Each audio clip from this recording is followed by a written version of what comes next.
Good morning. Let's try this now with a new microphone. I do want to give a shout out to those who had let me know that they couldn't hear me very well because I plug along thinking that since I can hear me, everyone can hear me. So now I think I'm really being heard. Um, and because I wasn't heard very well before, let's review some of the basics. The ketogenic diet, the one that I am following, is probably one of the simplest plans I have ever found. And for those who suffered through my almost silent movies that I had before, um, you know that I've tried a lot. I have tried almost everything except for the cabbage diet and the boiled egg diet. And some of them I can't say. I even went so far as had weight loss surgery, which for those who's contemplating that, I'm not going to say anything bad about it because it did give me a chance to see what it does feel like not to be overweight. It also proved to me what my weight loss surgeon said, and that your number one weight loss organ is the one between your ears, not the one in your belly. But I chose either consciously or unconsciously, or however you say that, not to make the mental change. And so I brought my weight back. Habits such as potato chips, mashed potatoes, breads, pastas, cakes, cookies, you name it. Munchies, anything finger size. I'm worse than a 2-year-old. If it's bite size and finger size, it's going to go right in the pie hole. That really is not even sane. I mean, I see a lot of people sitting at desk, and not very many of them have a bowl full of nuts or some kind of munchie at their desk, but my golly, I did. So anyway, what I want to talk today about is just the basics. And where some people might think the basics are what you eat, that's true to an extent. But there's a lot of people doing very well on various eating plans. And that leads me to believe that there are different things that work. You must find the one that works for you.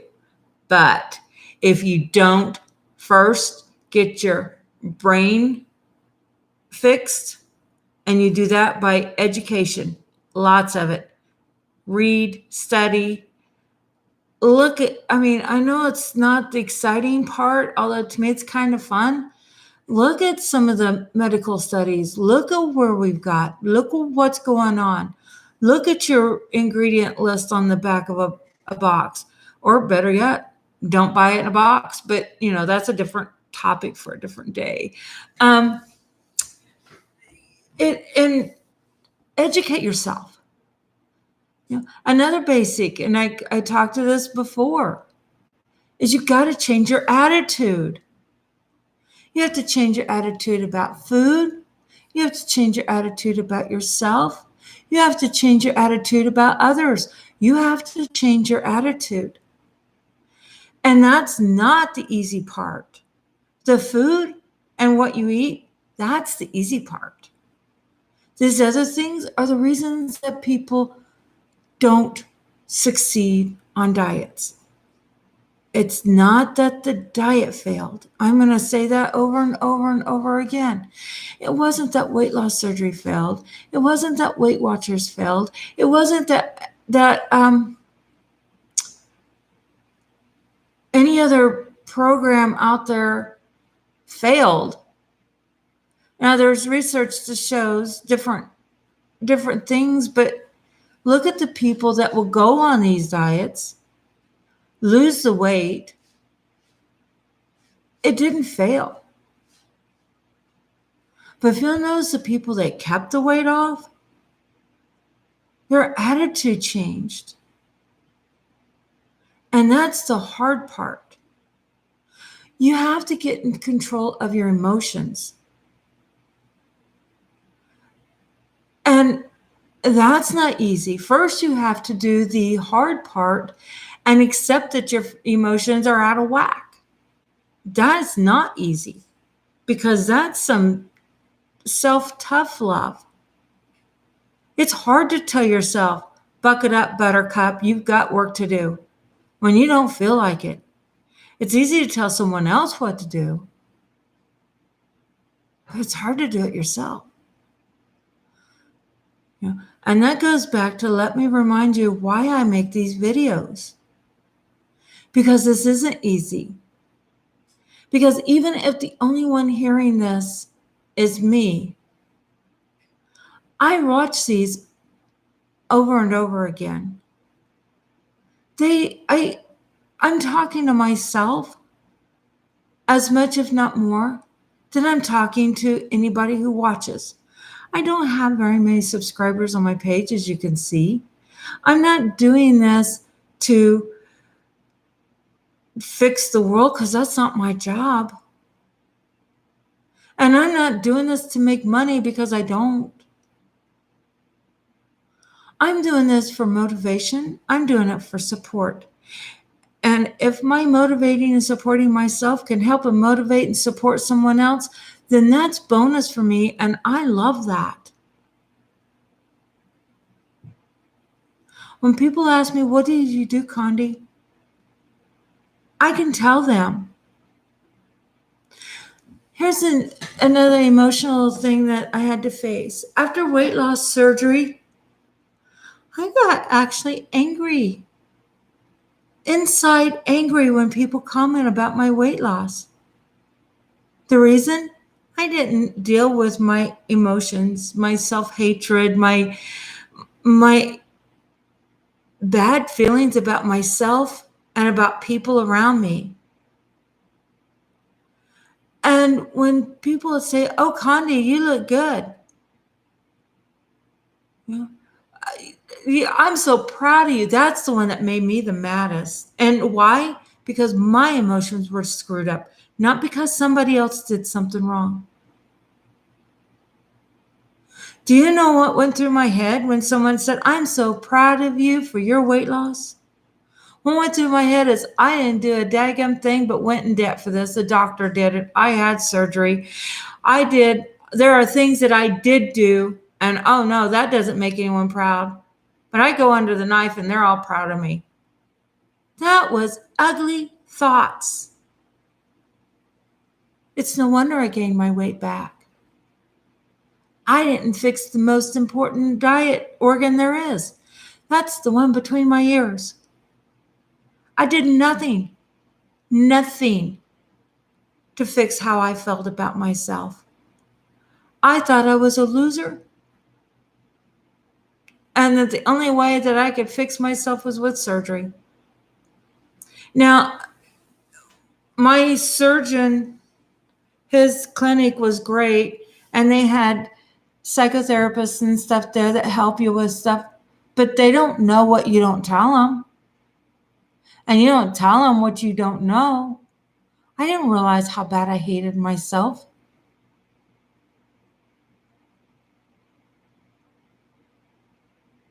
I judged myself like everyone else did. How did I look in the mirror? It's what I thought other people judged me as. You have to fix that. Everybody put on this planet has value, has purpose, has a reason for being here. I don't care if it's the Queen of England or the bum on the corner. Every single body has a purpose. And it's not somebody else's job to define your purpose. It's yours. And that's difficult to do. It for someone who's struggling. So you do have to remind yourself that you're worth taking care of. That it's not wrong to take care of you first. That's not being selfish, that's not being arrogant, that's not being prideful. That's being well, that's being healthy, and that's being intelligent. Why do you think when you go on an airplane, the stewardess says, if you're with someone who is old or a child and the oxygen mask come down, give yourself oxygen first and then give to the others? Why? Why do you think that is? And our minds, especially as women, I think women tend to do that more than men. I'm not for sure, but from what I'm seeing, I think women tend to do that more. But they say that because unless you are strong, you are not able to help those you're with. You must first keep yourself strong. If you don't, then a poor stewardess has two people to have to take care of, your weak self and their weak self. You must first take care of you so that you're strong enough and well enough to help take care of others. So, to review, look at your brain. What do you know? Get educated. Learn. There's a lot of ways to learn. You can learn through Google. You can go to meetings. You can visit with your doctor. You can watch YouTube. You can learn. There's so many different ways to learn. Some people learn reading. Some people learn hearing. Some people learn seeing. Some people learn doing. Figure out your method of learning and do it. Learn the facts, learn the science, as dry as that may sound.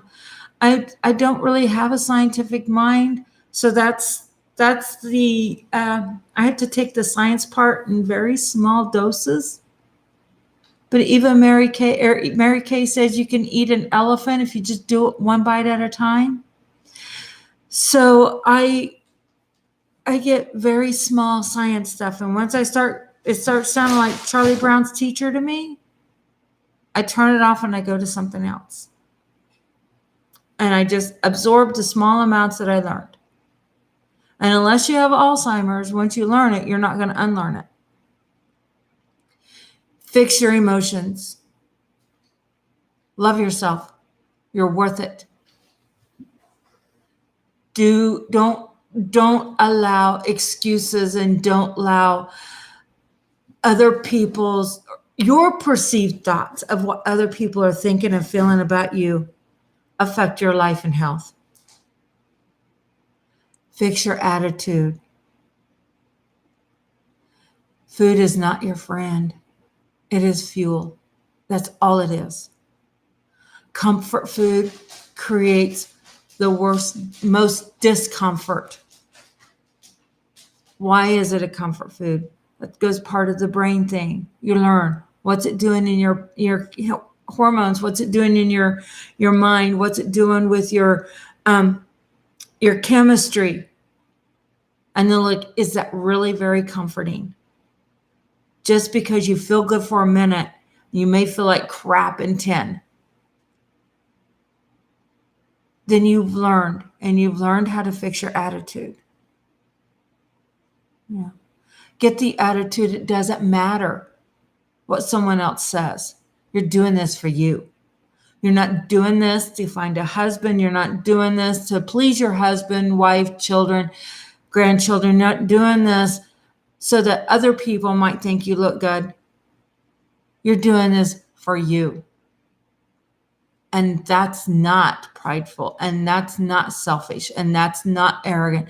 That is wonderful. So those are the basics for those things, for the three biggies, the hardest parts about starting any life-changing plan, changing your brain, attitude, and emotions. Another thing that needs to change is, what are you putting in your mouth? Because ultimately, that's what goes on your butt. By changing your brain, attitude, and emotions, you're better able to make the choices as to what you put in your mouth and why you're putting it there. But now you need to work on your habits. And that's not easy either. The food concept on the keto plan is very easy. It's most of your fat from fat, most of your calories from fat. I'm sorry. I do the lazy keto method. I don't weigh, measure, or record anything. I just cut out the sugar. Now, when I say I cut out sugar, that means I cut out everything that turns to sugar. So I cut out grains because they turn to sugar. I cut out starches because they turn to sugar. And I cut out sugar because, well, that's sugar. I have cut out fruit because of the fructose, which is, can we hear it? Sugar. Some people don't cut out fruit and do very well. I have a sugar addiction. I have sugar issues with metabolic syndrome, and the sugar doesn't, my cells don't take in the sugar very well, so therefore the insulin puts it in my fat cells. Different people have different issues, and and fruit works for them. You find out a lot of information about fruit when you make that choice, because you should not make a choice without finding the information out. And that's about how simple I keep it. I eat my fatty cuts of meat. I don't cut the fat off my meat. I don't pull the skin off my chicken. I eat bacon, eggs. I eat cheese. I eat heavy whip, sometimes if I put any kind of cream in my coffee, which typically I do it black, but once in a while I just want a treat. And so I'll put a little heavy whipping cream in my coffee, about a tablespoon or so. So I haven't cut out dairy. I just don't do a low-fat dairy. I eat full-fat cheeses. Now, if you're used to eating the skim milk mozzarella cheese and you find some full-fat mozzarella cheese, oh, that is so, oh man. It's a difference between eating a nice creamy cheese that tastes like a nice healthy milk as opposed to eating a chunk of rubber. It is a world of difference. And the quality of food is so delectable. Oh my goodness. So if you would, for those who want to count their macros and who like to measure, then it's about 75 to 80% of your calories from fat. That leaves about 15% of your calories from protein and 5% of your calories from carbohydrates. Get your carbohydrates from your above the ground vegetables, preferably leafy greens. If you choose to do the lazy keto like I do, and you don't want to count your macros and such, If you want to count grams, I can't remember what the grams of fat and protein are. That's how insignificant they are. Just eat your fatty cuts of protein. Then for counting grams, you want 20 or less grams of carbohydrates a day. Again, another easy way to cheat, if you want to cheat, to me, that's your only cheat, is it's 1 cup of above the ground vegetables like green beans, broccoli, asparagus. It's about the size of your fist. If you like your leafies, like spinach, lettuces, kale, your leafy greens, 2 fistfuls equals about 2 cups. That's quite a bit of food, really. Put that with your protein. I judge my protein by the palm of my hand. I don't lay my hand on top of my steak, but if I just eyeball it, I'm like, that's usually roughly about 3 ounces. I don't know. I haven't weighed it for so long. I could do it tonight. Maybe I might weigh a chunk of my protein or my protein. You eat when you're hungry. You're not denying yourself. You're not starving yourself. Eat when you're hungry and stop when you're done. You don't even have to worry about what that feels like after you get your hormones straight. You'll learn. You'll know when you're done. And the done feeling is so different than what it was when I was a carb burner. Done for me isn't that miserable full. I got to undo my pants. I hurt so bad.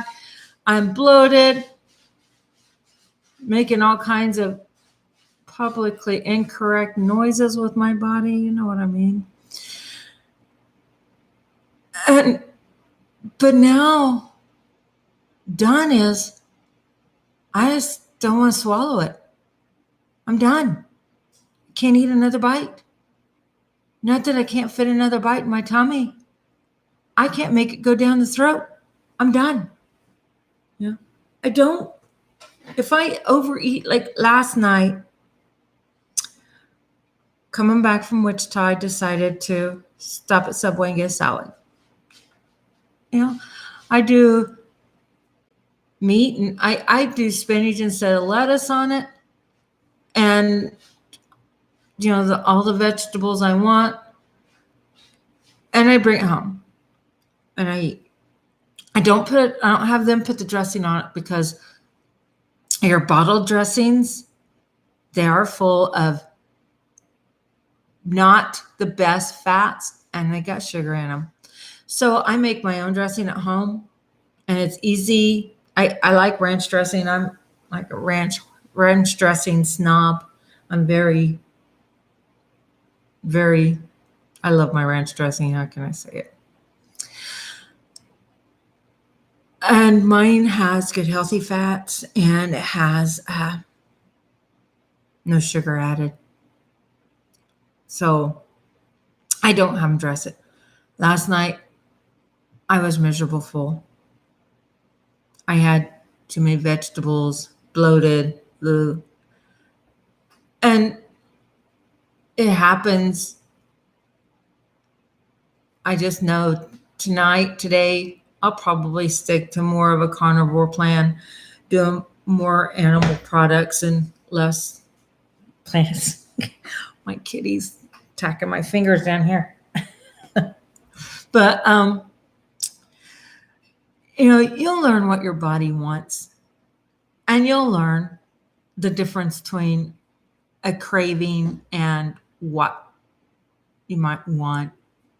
You'll learn, but you have to learn. Anyway, that I just kind of picked up some of the highlights from some of the videos that wasn't very easy to hear. So I had other thoughts that I wanted to do this morning, but since I don't want these things to be too terribly long, and I've been rambling about 30 minutes per video, which is a little longer than I wanted. But once Conda gets talking, she just doesn't shut up. So that's a thing. Oh, well, I guess I'm cute like that, as my oldest Mandy would say. I'm cute like that. I am going to sign off of here and wish you the best of luck today. Keep one thing in mind. If you choose a keto plan, go keto. If you have a different plan that you follow, stick with it. You deserve it. Love yourself first so that you have love to give to others. And don't let those around you determine how you feel about yourself. That is your heart, your mind, your body. That's yours, your domain. You control it. Okay? Love you. Have a great day. And I will talk to you soon. Bye-bye.